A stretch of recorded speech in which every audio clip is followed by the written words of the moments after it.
I find that sometimes it's difficult to understand the Talmud's philosophy about beauty.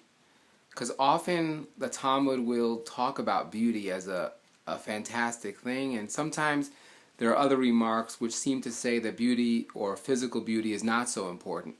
Either way, there are a number of rabbis about whom we are told that they were very beautiful.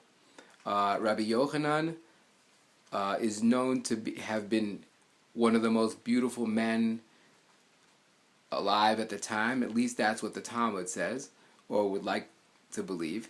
And we're told that he would stand outside of the mikveh, the bathhouse, so that the women who come out, they would look at his face, and thereby the thought of the time was that if you looked at someone who was beautiful, then your children will be beautiful. And so that was something that he did. Another thing about Rabbi Yochanan, which I thought was really fascinating, which is someone once came to him and complained that he had many difficulties in life, and Rabbi Yochanan took out of his pocket the tooth of his 10th son, and he said, "You see, I had 10 sons, and all of them died." And he just wanted to remind the man that other people have difficulty too. And I like that lesson because sometimes someone might do something to me and I might wonder, like, how could they do that? And I try to remember that other people have difficulty too that I might not know at all. Rabbi Yochanan also had a student which came from Bavel, from Babylonia, and his name was Rav Kahana. You may know this story. Rav Kahana actually escaped Bavel because he got into some trouble there. Uh,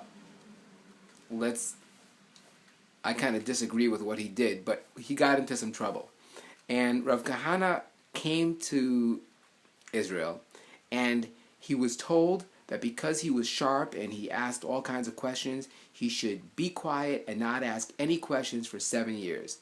And it turned out that there were some other insults that happened where, because Rav Kahana didn't ask any questions, Rabbi Yochanan thought, well, oh, he must either not be interested or have nothing to engage with. And so he put Rav Kahana back, he pushed him back a couple seats away from him. And Rav Kahana said to himself that that's enough of an insult, that he's pushed away from the rabbi, from the head teacher. And so that counts for the 7 years that I was supposed to be quiet. And so Rav Kahana started asking questions, and he started asking really good questions. And so good that Rabbi Yochanan couldn't even answer them.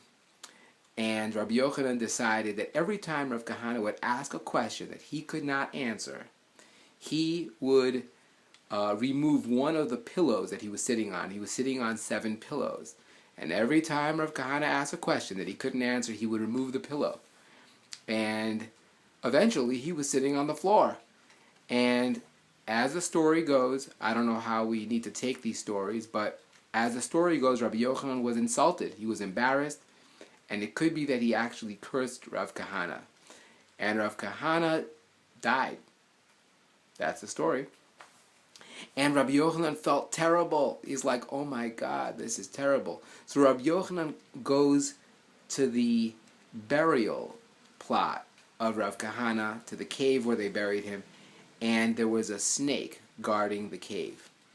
And according to the story, Rabbi Yochanan tells the snake, "Get out of my way, let the teacher come visit his student." Let the teacher come visit his student, and the snake would not move.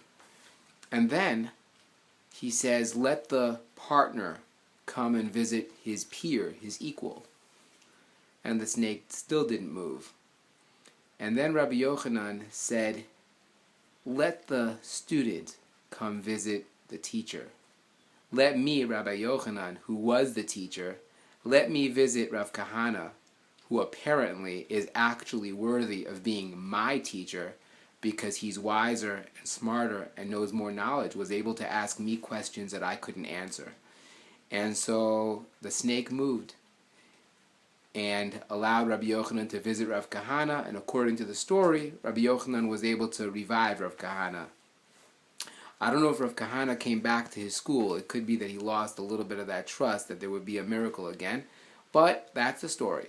And I love that story because it actually tells something fascinating about the humility that you find in the Talmud. The humility that the moment you know more than I do, you become my teacher. As a matter of fact, the Mishnah says that if someone teaches you one thing, you need to call him Rabbi. You need to call him Rabbi, your teacher, because he's your teacher. He knows more than you. To bow before wisdom. Now, Rabbi Yochanan actually had a student. He had about 8 students that we know of at least, and one of them was Rabbi Abbahu. Now, Rabbi Abbahu lived in Caesarea, and Rabbi Abbahu, believe it or not, was also known to be very handsome. Some say he was as handsome as Jacob, and people say Jacob was as handsome as Adam. I never met Jacob, and I never met Adam, and I definitely, as well, never met Rabbi Abbahu, but they say he was handsome. And Rabbi Abbahu also, it seems, was very humble. And Rabbi Abbahu had a peer. His name was Chia bar Abba. And Chia bar Abba, maybe his personality was different. People seemed to really like Rabbi Abbahu, and many people flocked to his gatherings, to his teachings. But Rabbi Chia bar Abba, it doesn't seem that many people came. And Rabbi Chia bar Abba was actually distressed that not so many people came. And so Rabbi Abbahu saw that, and he said to Rabbi Chia bar Abba, he said, look, both of us came to speak in the same city. And you're right, many people came to me, few people came to you. But you know what? The reason is because my wares are really expensive. And, well, my wares are cheap, excuse me. My wares that I come with are like pottery, cheap pottery. And so that's why many people come, because many people could afford it. But your wares are expensive. What you come to teach are jewelry and diamonds and gold, and so that's why very few people could afford it. And it seems that Rabbi Chia bar Abba didn't completely buy that.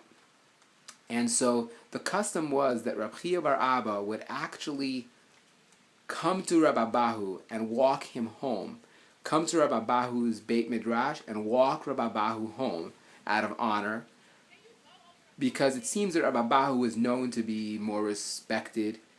But this Shabbat, or this day, Rabbi Abbahu went to Rabbi Chia bar Abba's Beit Midrash and walked him home, just to honor him and show, listen, I have honor for you, and you have a lot of important Torah to share with people.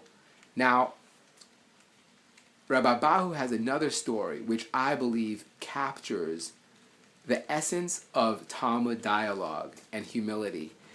Rabbi Abbahu actually, one day, he hears news. His wife tells him that his Amora, now to explain an Amora, every rabbi or great teacher had 1 or 2 and sometimes 12 people who would be the intermediary. So the rabbi would speak, and then these 1 or 12 people would interpret what the rabbi says, or better, in the ideal world, they would pass it on to the next person. And they would pass it on to all the students. And they were supposed to pass it on accurately. But apparently, Rabbi Abbahu, his Amora, his interpreter, or his person that would pass on the information, would take his words and distort it. And he would take Rabbi Abbahu's Torah teaching and give it his own twist or his own angle. And he wasn't doing justice to Rabbi Abbahu's words. And so it got back to Rabbi Abbahu that this Amora was not actually doing justice to Rabbi Abbahu's own words.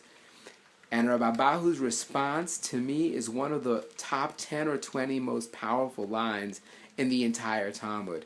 And he said that, you know what, it doesn't make a difference, because even though he is giving a different twist on what I said, and he's not repeating what I said, but what he is saying, because we are talking about Torah, and it's his interpretation of Torah, but through me and through him, Torah is being spread. And so he and I are both spreading good ideas, and so it makes no difference if it's exactly what I said or something a little different than what I said. And I really love that, because that shows that Rabbi Abbahu had the humility to allow his words to be reinterpreted another way and hopefully inspire people in a completely different way than he may have intended. But as long as it was doing some kind of truth or elaboration on the Torah verses that he was discussing, he was happy with that. Hope you're having a good day wherever you are, and hope you're finding deep fulfillment, and I hope you enjoyed this video.